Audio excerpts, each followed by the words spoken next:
एक समय महादेव गौरी के संग सरोवर नहाय गेलाह। ओतय जल कीड़ा करैत महादेवक वीर रसस्खलन भऽ गेलनि, जकरा ओ जल में चिक्कन पुरैनी पात पर राखि देलनि।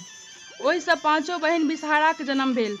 महादेव पाँचों बहिन बिषहाराक नाम रखलनि जया, बिषहरि, सामलवरी, देव आ दोतल। महादेव ओहि पाँचों संगे खेलय लागथि। खेल में हुनका समय सेहो नहीं रहनि। एम्हर गौरी चिंता में रहय लगलीह जे महादेव सब दिन आब एतेक समय कतऽ बितबैत छथि। हुनका मोन में शंका उपजल। एक दिन महादेव जखन नहाय लेल विदा भेलाह, ओहो पाछा लागि गेलीह। सरोवर लग जाकर जखन महादेव अपन पौआ सब संग खेलाय लगलाह तऽ गौरी तामसे माहुर भऽ कऽ ओहि पाँचों पौआ के पैर से पीचऽ लेल उद्यत भेलीह। तखन महादेव कहलनि जे ई पाँचों अहींके पुत्री छथि। मृत्यु भवन में जे मनुख सावन मास में हिनकर पूजा अर्चना करत ओकरा कहियो सर्प भय नहीं हेतै। सबटा कल्याण करथि ई पाँचों बिषहारा।